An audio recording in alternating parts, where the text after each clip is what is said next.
eu vou retomar o finzinho da aula passada, os conceitos discutidos no finzinho da aula passada, que foram aceleração média e aceleração instantânea. Vou fazer isso muito brevemente e continuar depois, tá bom? Então, se vocês se lembram, a gente definiu a aceleração média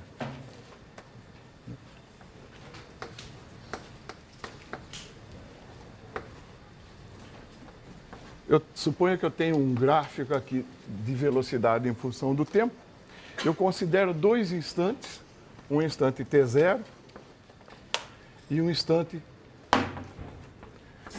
t0 mais delta t, que eu posso chamar simbolicamente de t, portanto, né, delta t é t menos t0.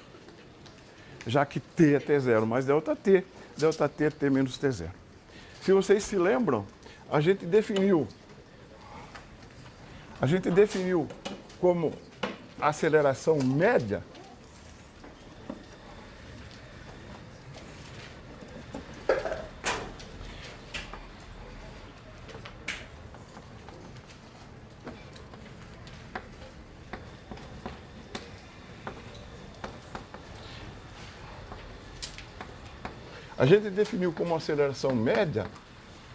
a diferença v de t menos v de t0 sobre t menos t0, que eu posso alternativamente escrever como v de t0 mais delta t menos v de t0 sobre delta t. Essa aceleração média, vocês veem pela figura, aqui está a variação ΔV, aqui está a variação ΔT. Essa aceleração média é, portanto, a tangente do ângulo θ no intervalo que você está considerando.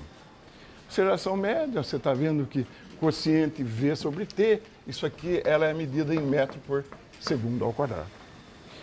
Suponha que agora eu vá fazendo o meu intervalo ΔT cada vez menor. Com isso, essa minha secante inicial vai ficando cada vez mais perto do quê? Chega uma hora que quando o ΔT tender a zero, essa minha secante dá origem à tangente no ponto considerado. Então, ainda essa tangente define um ângulo, né? E a inclinação desse ângulo vai ser, como nós vamos ver agora, a aceleração instantânea. Então, o que é a aceleração instantânea? O limite de v de t0 mais ΔT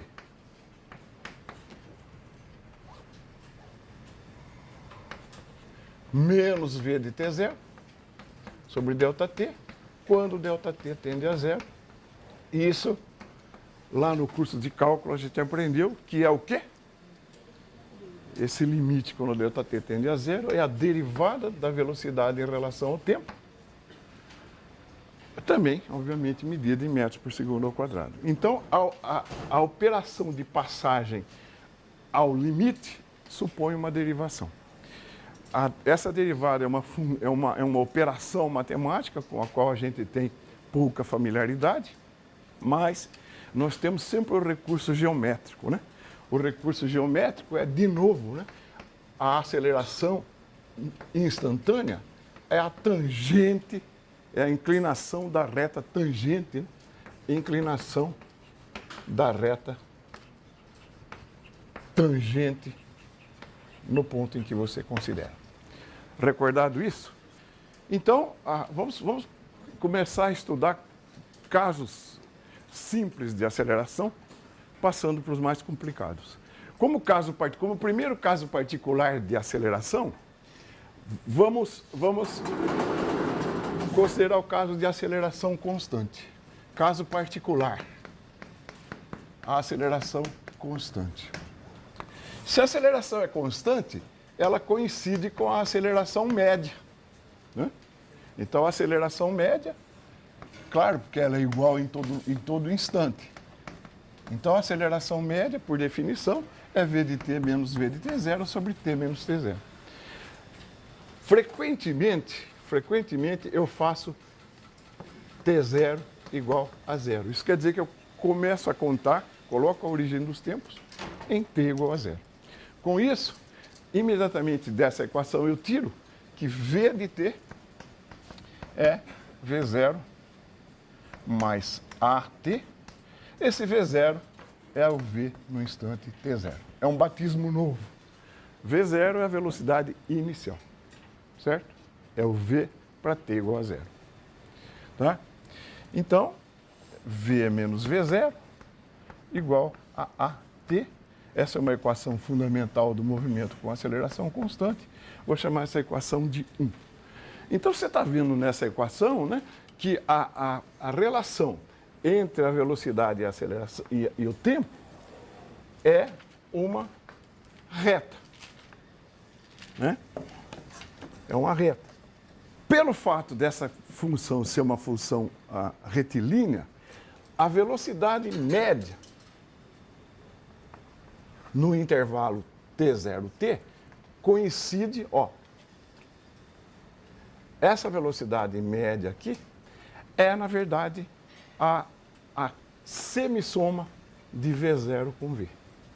Em V em T, V0 em T0, essa velocidade média, aqui no meio do intervalo, essa velocidade média tem a propriedade de ser a semissoma de V0 com V sobre 2. Né? Então, eu posso escrever também que x menos x0, quer dizer, o deslocamento, né? O deslocamento é definido como uma velocidade média vezes o t. Lembra da definição de Vm? Vm é o deslocamento dividido pelo tempo. Eu não pus o t0 aqui porque estou supondo o t0 igual a zero. Então, eu tiro então, se isso é verdade, né? X menos x0, o que é Vm? V0 mais V sobre 2 vezes T, que eu posso escrever como V0 mais, o que é V? É V0 mais AT, escrevemos aqui, V0 mais AT, sobre 2 vezes T. Então, isso é V0 mais V0T mais meio de AT quadrado. Eu já acabei de conseguir a equação horária para o movimento com aceleração constante. Equação 2. Legal? Então, você vê que o conceito de velocidade média é um desvio do conceito de aceleração. Quando você fala de velocidade média, você evita a integração. O conceito geométrico é sempre muito mais simples de assimilar e de operar com ele. Por outro lado, eu posso escrever também que dessa equação aqui, eu tiro que T é V menos V0 sobre A. Então, eu posso escrever que x menos x0 é VMT. V0 mais V sobre 2, T, V menos V0 sobre A. VMT. Isso aqui é um binômio perfeito.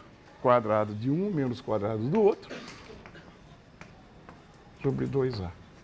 Então, decorre daí, imediatamente, uma famosa equação. Que equação?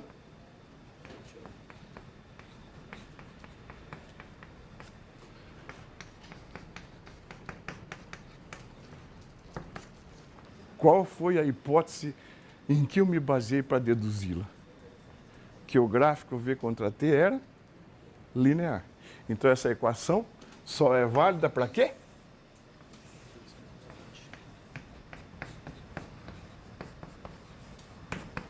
Para aceleração constante. Entendido isso? Sem esse argumento, eu não podia concluir que a velocidade média é a semissoma. Isso só vale quando a relação V contra T for linear. Tá bom? Entre todas as acelerações constantes que a gente conhece, né, uma delas é notória. É a aceleração da gravidade.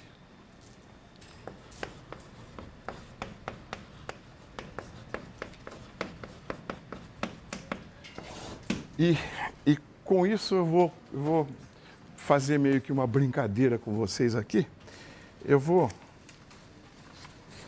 Isso é uma folha de papel mais ou menos homogênea. Eu vou dividir essa folha ao meio. Né? Vou dividir essa folha ao meio.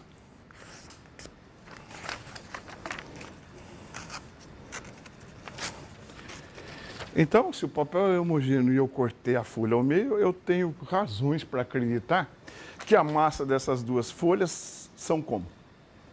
Iguais, né? Então agora eu vou fazer uma brincadeira. Eu vou amassar uma parte dela, vou pegar um apagador e vou pedir para alguém ver aí quem tem mais massa. O apagador tem mais massa. Então, Galileu descobriu, na verdade foi o primeiro a estudar isso e a contestar isso, contestou o pensamento aristotélico, que acreditava que, na verdade, em suma, a força fosse proporcional à velocidade. Ou seja, como a atração gravitacional sobre o giz, por ter massa maior, é maior que a atração gravitacional sobre o papel, por ter massa menor, eles deviam chegar, o apagador devia chegar primeiro ao solo. O que Galileu observou foi o seguinte: quem chegou primeiro ao solo chegaram muito aproximadamente, ou quase rigorosamente, juntos. Então, isso aí meio que desmontou o mito aristotélico, né? O que acontece é que esses dois objetos estão sujeitos a uma aceleração comum, chamada aceleração da gravidade, que aponta para baixo e tem um valor, aquele valor que todo mundo conhece, né? G igual a 9,8 metros por segundo ao quadrado.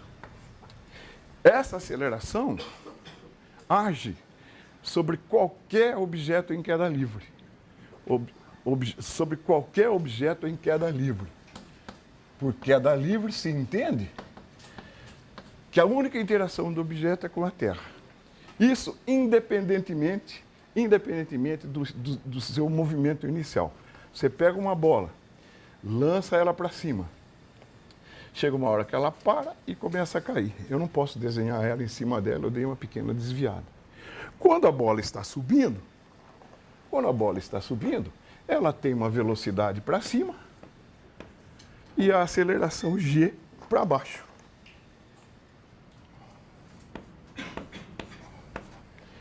Quando ela para momentaneamente no ponto mais alto, ela tem V igual a zero e está sujeita à aceleração G para baixo. Quando ela está caindo, ela tem uma velocidade para baixo e também sujeita à mesma G para baixo.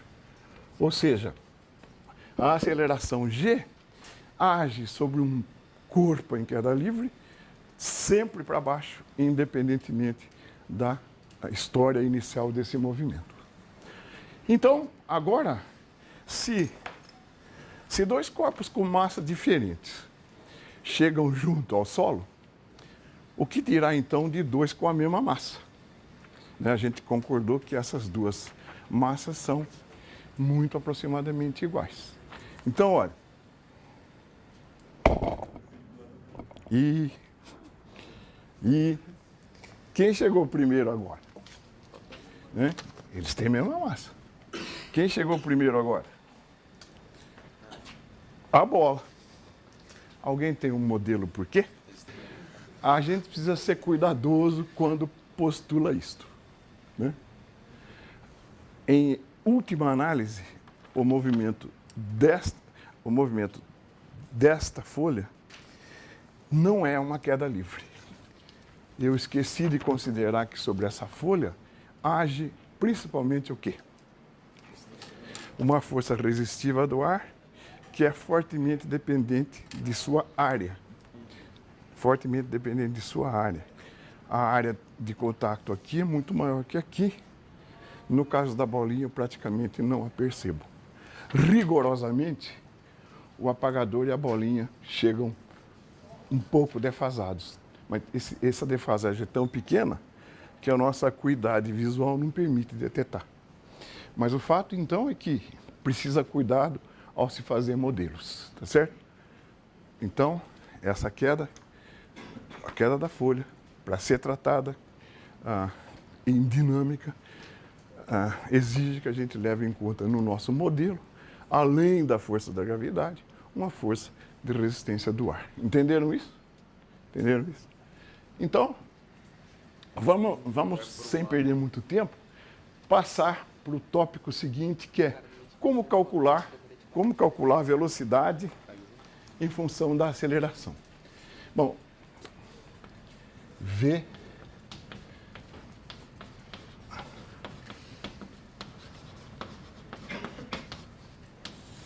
você se lembra que nós fizemos a mesma coisa, né? Estudando o deslocamento em função da velocidade. Vamos fazer isso para aceleração. O conceito é exatamente análogo. Primeiro caso, vamos tomar uma aceleração constante. Então, se eu fizer o gráfico V contra T, A contra T, esse gráfico é uma constante, né? Se esse for o ponto T, esse for o ponto T0, e aqui o valor de A. O que é A vezes T menos T0? O que é A vezes T menos T0? É a variação da velocidade. T0 igual a zero, você não se tira daqui, né? A velocidade menos V0 é A T menos T0. Quando eu faço T0 igual a zero, tem a equação que eu escrevi lá. Essa velocidade, a diferença da velocidade, a variação da velocidade, é então A, que é esse pedaço, T menos T0, que é esse, isto é o que dessa curva? A área da curva. Então, isso aqui é a área da curva. Novamente, nós estamos resolvendo casos simples para tentar evitar a integral. Então, isso para a velocidade constante é muito claro por causa dessa definição. E no caso da aceleração ser uma função do tempo? Nesse caso, a exemplo do que nós fizemos também no caso da velocidade, né, eu tenho então uma curva assim. Uma curva assim, essa aceleração agora depende do tempo. Aqui está o intervalo T0, T menos T0, está aqui. Então, vamos ver como é que eu consigo transportar esse conceito para cá. O que eu faço então? Divido esse intervalo T menos T0, divido esse intervalo T menos T0 em pedaços ΔT, intervalos ΔT. Eu vou pegar dois aqui, três que são suficientes, tá? Então, eu divido esse intervalo em pequenos intervalos ΔT. E eu presto atenção no que acontece no meio do intervalo. Este caso, por exemplo, aqui. Nesse intervalinho aqui, eu acabei de traçar uma aceleração média no tempo TI. É um intervalo de tempo que situado entre T0 e T. Então, por uma aceleração média, a área achurada, a aceleração média é constante no intervalinho. Por uma aceleração média, a área achurada mede a variação da velocidade. Então, aqui eu tenho ΔV. E posso escrever que ΔV, tá certo? Naquele intervalinho, é A médio de TI vezes ΔT. Estou escrevendo a área disso, né? A área, A médio, ΔT. Bom, aí você fala, mas isso aí é chute. A área dentada não é a área real, né? A área dentada não é a área real. Mas, se você olhar bem, essas duas áreas não são muito diferentes. Sobra um pedacinho para cima aqui, para baixo aqui, que meio que compensa aqui. Sobra aqui, compensa aqui. Então, a área em degrau e a área lisa não são muito diferentes. O que eu preciso fazer para tornar a área de degrau igual à área lisa? Repare que se eu fizer esse intervalo ΔT cada vez menorzinho e continuar repetindo esse raciocínio, pegar o valor do intervalo médio e multiplicar por ΔT, se eu fizer isso, quem está lá atrás provavelmente não vai ver mais a serrinha de tão pequena que ela é. Então, V menos V0 é a soma dos ΔVI. Né? V menos V0 é a soma dessas areazinhas. Né? Que eu posso escrever como soma. O que é ΔVI? A médio de TI, ΔT. Essa é a variação da velocidade. Ora, se eu fizer, vou pôr um igualzão grande aqui, se eu fizer um número muito grande de intervalos ΔT, que por sua vez tende a zero, então faço um número muito grande de intervalinhos, muito pequenininhos. Essa soma vira o quê? A integral de A de T dt, desde T0 até T. Ou seja, a exemplo do x em função do V, o cálculo de V em função de A envolve uma operação de integral. Nós escrevemos que V menos V0 é a integral desde um certo T0 até um tempo T de A de T dt. E aqui, mais uma vez, se a gente já padece para calcular derivada, que dirá então para calcular integral?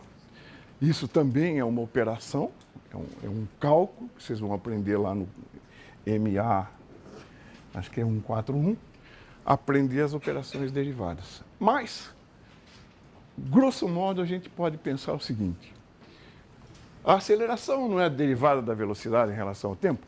A não é dv dt? A é dv dt, certo? A é dv dt. Se a aceleração é a derivada da velocidade, a velocidade é a antiderivada da aceleração, também chamada de integral. Então, se f grande for a integral de uma função f pequena, o que acontece necessariamente? A derivada de f grande, calcular uma integral é achar uma antiderivada. Se isso é verdade, então, a derivada de f de x deve ser f de x. Vamos fazer um exemplo para cutucar vocês? Quanto é a integral de t quadrado dt? Eu tenho que achar uma função que derivada de t quadrado, certo? Tem que achar uma função cujo resultado da derivação seja t ao quadrado. Que função é essa? Já cantaram aí, cantaram corretamente. Essa função é 1/3 de t cubo. Na verdade, mais uma constante, porque a derivada de f de x ou de f de x mais uma constante é zero. Então, a derivada da constante é zero. Então, vamos derivar isso para ver se confere? Qual é a derivada disso? Baixo 3, corto 3, baixa um expoente. T quadrado. Então, essa função é a integral desta. Por quê? Porque a derivada dela reproduz essa. Ficou mais ou menos entendido esse conceito? A gente tem de novo a mesma arma, né?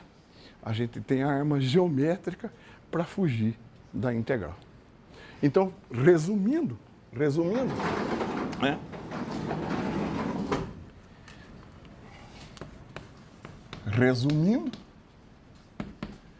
A aceleração é dv dt e v menos v0 é a integral de t0 até t de a de t dt. Aqui, geometricamente, né? Geometricamente, a aceleração é o coeficiente angular da tangente à curva. Aqui, a variação da velocidade é a área sobre a curva A de t. Então, a gente tem sempre um argumento geométrico para dar uma esquivada do conceito de aceleração. E para, então, fechar essa parte de aceleração constante, a gente podia fazer aqui um sumáriozinho, né, das equações que nós vimos. Né? V é V0 mais AT. Né? V é V0 mais AT. X é igual a X0 mais V0T mais meio de AT quadrado. V quadrado é V0 ao quadrado mais 2A x menos x0. E x é igual a x0 mais VMT. VMT é V0 mais V sobre 2T. Esse conjunto de equações fecha, né? E então, nós podemos, no caso da aceleração da gravidade, fazer um paralelismo com isso e simplesmente escrever. Na aceleração da gravidade, a gente adota um referencial, aquele eixo orientado. Nesse caso, eu vou escolher meu eixo orientado para cima e, obviamente, como discutido, a aceleração da gravidade é para baixo. Eu oriento sempre um eixo para definir minhas coordenadas, para definir meu sentido de movimento. Então, o eixo é para cima, a aceleração é para baixo. Como é que eu particularizo essas equações para o caso da aceleração da gravidade? V igual a V0, e agora? A velocidade é orientada para cima, porque o eixo está para cima. E a aceleração para baixo. Qual o sinal que a aceleração adquire? Menos. Menos g. Y igual a Y0 mais V0T. E agora? Menos meio de GT quadrado. V quadrado igual V0 quadrado menos 2G, Y menos Y0. E aqui embaixo não muda. Y igual a Y0 mais V0 mais V sobre 2 vezes T. Entenderam o quadro resumo? É importante, né, que a gente tenha em mente sempre que o nosso eixo, nosso movimento é descrito, como vocês viram desde a primeira aula, em relação ao eixo orientado. Pouco importa onde você põe a origem, mas o sentido do eixo é crucial. Se o sentido fosse adotado para baixo, essas equações teriam, as acelerações com o sinal teriam que ter invertido. Teriam que ter o sinal das acelerações invertido. Tá certo isso? Mas acho que eu vou passar um filminho interessante, que é um filminho do GP de Mônaco. Esse é o Sebastian Vettel no GP de Mônaco de maio de 2009, sendo filmado por uma câmera dentro do seu próprio carro. Então, vocês veem naquele velocímetro lá, o que vocês enxergam ali, a propósito? Lá está mostrando o quê? A velocidade instantânea que ele tem em cada ponto da trajetória. Esse circuito tem 3.340 metros. Né? O recordista dele é aquele alemãozinho adorado por todos, o Schumacher. Né? Então, instante a instante, a câmera do Vettel marcava a sua velocidade. E você vê a redução das marchas e tal, né? E para não perder muito tempo, eu vou parar aqui, ou seja, até terminar a curva, isso foi feito e a gente tem registro disso no vídeo. Né? A gente tem registro disso no vídeo. Ali o contorno e onde ele está, tá vendo? O perfil do circuito e onde ele está. Repara a drástica redução nessa curva, ó, viu? 60. Então, é real isso aí. Bom, como eu falei, que o perfil, vocês lembram de ter visto esse quadrinho lá, né? 24 de maio de 2009, o comprimento do circuito é 3.340 metros. Aqui é o ponto deles, é a vírgula nossa. Então, 3.340 metros. Né? o lap record é do Schumacher em 2004. Então, com aqueles dados, instante a instante, nós construímos essa tabela. Então, você está vendo que para cada tempo, uma velocidade. Desde 0 até 74 segundos, que é quanto demorou a volta do Vettel. Com a velocidade instantânea, a gente constrói aquele gráfico lá. Né? Aquele gráfico em azul é o gráfico da velocidade do Vettel em função do tempo.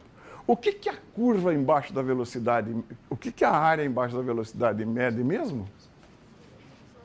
O comprimento do circuito, né? Desde 0 até 74 segundos. Então, a gente fez isso. Você está vendo que a curva azul marinho é a curva dentada que eu desenho na lousa, certo? Com intervalos bem pequenininhos. Então, você está vendo que é a curva dentada, ela não cai exatamente em cima da curva azul. E qualquer programa de matemática, ou matemática mesmo, por exemplo, é capaz de calcular essa área. Calculando a área sobre a curva, nós achamos 3.350 metros. Ou seja, um erro de 10 metros em 3.000. Ou seja, um erro de 0,3%, que é um resultado muito razoável, né? Então, a história de aproximar as áreas realmente procede. E aí, outras coisas, né? Com essa velocidade, instante a instante, você pode construir as derivadas e construir um gráfico da aceleração. Note que aqui o gráfico da velocidade é de 0 a 70. No nosso caso, é um intervalinho curto de 42 a 56 segundos. Mais ou menos nessa faixa aqui. Ó, tá? Só para notar que, veja que no intervalo dessa faixa, né, a velocidade tem uma queda brusca. Isso significa que o sinal da aceleração é positivo ou negativo? O sinal da aceleração é negativo. É essa parte do gráfico aqui, né, onde ele sofre uma brutal, a aceleração sofre uma brutal redução. Tá certo? Eu vou pegar a seguinte função de x.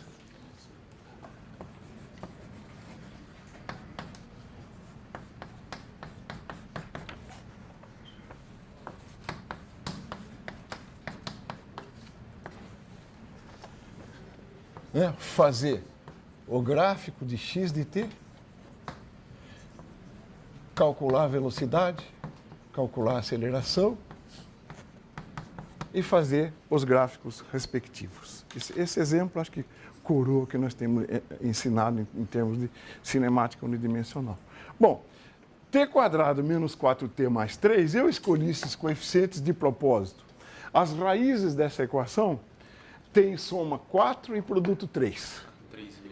As raízes dessa equação são 3 e 1, escolhidas a propósito. Então, né, eu vou usar a mesma escala de tempo para as três funções.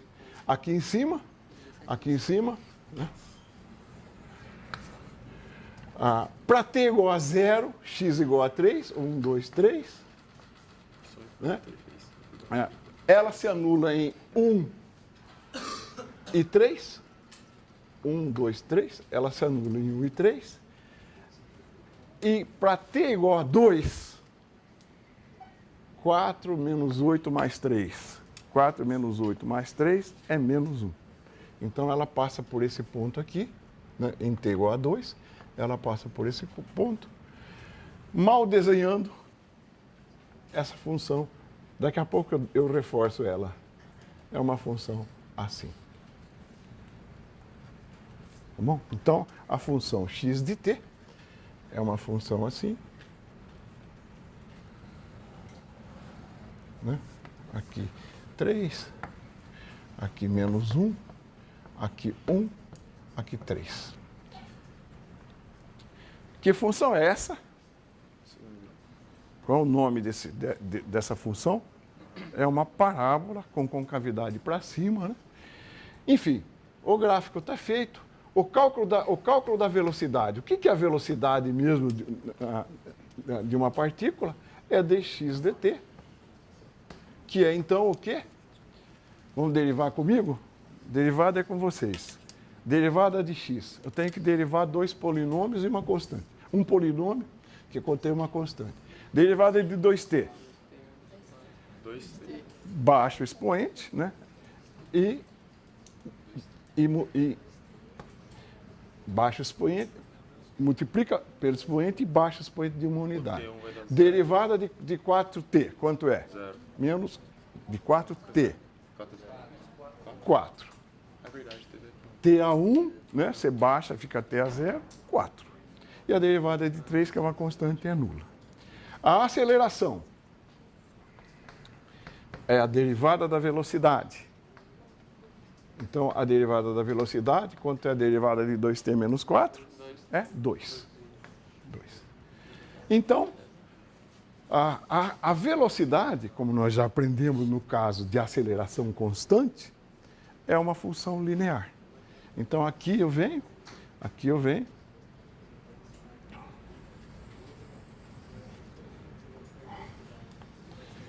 e vou desenhar o gráfico V contra t. Note que, para t igual a 0, V igual a menos 4. Para t igual a 2, V igual a 0. 1, 2, 3, 4. O gráfico da velocidade é 1, 2, 3, 4. É esse aqui.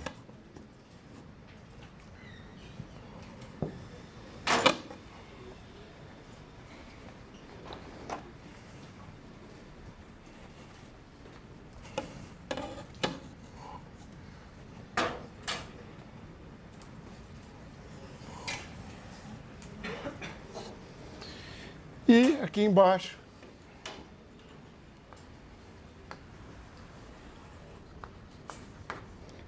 o gráfico da aceleração, que é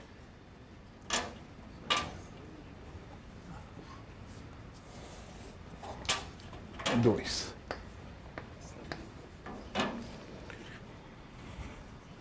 Então, a primeira coisa que a gente observa nisso. Aquele gráfico em rosa é a trajetória? Aquele gráfico em rosa é a trajetória da partícula? Qual é a trajetória da partícula? O que é a trajetória da partícula? Essa partícula está se deslocando no eixo x, orientado, digamos, assim. Então, isso não é a trajetória, é o gráfico da posição em função do tempo. Se a gente olhar para uma parábola dessa, para uma parábola cinemática, a gente vai perceber que ela tem muito mais vida que uma parábola meio seca lá do cálculo, ax quadrado mais bx mais c. Essa parábola cinemática conversa com a gente. Quer ver? Quer ver? Olha, em t igual a 0, a velocidade da partícula é negativa ou positiva? Em t igual a 0. A velocidade da partícula é negativa. Isso significa que ela está... Eu fiz o meu eixo x assim, né? A velocidade da partícula em t igual a 0 é negativa. Isso significa que ela está subindo ou descendo o eixo x? Se a velocidade é negativa é porque discorda dessa orientação. Então a partícula está descendo. Mas ela está sujeita a uma aceleração positiva. A aceleração positiva é para cima ou para baixo? Para cima. A partícula descendo com uma aceleração para cima, fatalmente vai fazer o que com essa velocidade? A partícula está descendo, mas tem uma coisa que não quer que ela desça. Chega uma hora que essa velocidade vai a zero. E começa a crescer. Quando que acontece isso? Né? Olha, aqui a tangente diminuindo, está vendo a tangente diminuindo? Esse ângulo aqui, esse ângulo diminuindo. Chega nesse ponto aqui, o que é mesmo a reta tangente ao gráfico xt? A velocidade. Nesse caso, qual é a inclinação? Zero. É nesse ponto que a velocidade se anulou. Certo? Depois disso, anulou, agora tem sempre uma aceleração zona lá para cima. Então, o que essa aceleração faz agora? Se a velocidade instantânea é nula aqui, daqui para frente ela vai subir e não voltar mais. Você está vendo como essa parábola conversa? Aquela matemática lá fica meio... Essa conversa. Legal? Acho que eu escolhi esse exemplo para dar um fecho nisso. E para terminar essa primeira parte, vamos falar de movimento relativo unidimensional. Isso aqui é tão simples que basta saber somar um comprimento. Tá? Então eu vou imaginar que eu tenho um eixo orientado X aqui, né? Um eixo orientado X, dois móveis A e B, que eu quero discutir conceitos relativos entre eles.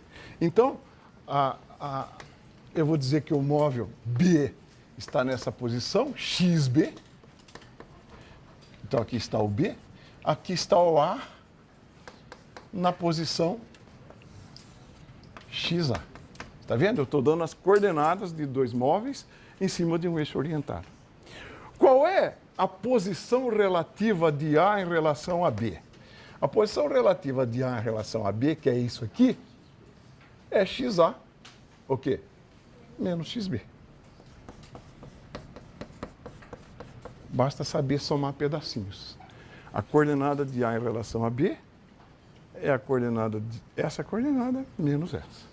Ora, se você sabe coordenadas, você sabe derivadas e acelerações. Então segue daqui, diretamente aqui, a velocidade de A em relação a B é a derivada da coordenada relativa. Isso, então, o que é? dxa dt menos dxb dt, que é dxa é a velocidade de A, dxb é a velocidade de B. Então, a velocidade relativa a VAB é VA menos VB. O que é a aceleração de A em relação a B? É a derivada da velocidade relativa de A em relação a B. E sem muita milonga, isso é AA menos AB. A aceleração relativa de A em relação a B é a aceleração relativa de A menos a aceleração de B. É claro que quando eu digo VA, eu estou querendo dizer a velocidade de A em relação à Terra, por exemplo. Se eu escolho a Terra como referencial para medir as duas velocidades. Então tem uma regra mnemônica para você decorar isso. Isso aqui é um rebatismo só, tá? É uma definição. Então eu posso vir daqui, ó, e dizer, eu venho dessa equação e digo, a velocidade de A em relação à Terra, que é VA, certo? É igual a velocidade de A em relação a B, eu estou transpondo essa equação. VA é VAB mais VB. VAB mais VBT. A regra mnemônica consiste no seguinte, você faz de conta que cancela os índices intermediários. Tá bom? VAT é VAB mais VBT. AAT, isso aqui é AA, né? É AAB mais ABT. E para fechar essa brincadeira, vamos fazer um exemplo elementar, simplíssimo de velocidade relativa. Suponha que você e seu colega estejam dando um racha, você está a 160 km por hora e ele está a 120 km por hora. Tá? Tirando um racha. Então a velocidade, isso aqui eu vou chamar de A, isso aqui eu vou chamar de B. Então VAB é 160 menos 120, que é 40 km por hora. Se você olhar de lado para ele, parece que ele está passando por você está passando por ele a 40 km por hora. Agora, suponha que deu a louca nele e ele inverteu. A velocidade dele passou a ser para cá. Qual é agora a nova velocidade relativa? 160 menos 120, porque a velocidade dele inverteu. Então, em relação a você, eu vou escrever em azul aqui para me referir a esse caso, é 160 menos 120, que é 280 km por hora. Então, simplesmente isso, o fato de você trocar sinal de grandezas aparentemente escalares, traduz o fato de que a velocidade, embora com um tratamento escalar, é um vetor. E quando você muda o sentido, muda o sinal desse escalar, você está, na verdade, mudando a direção do sentido do vetor.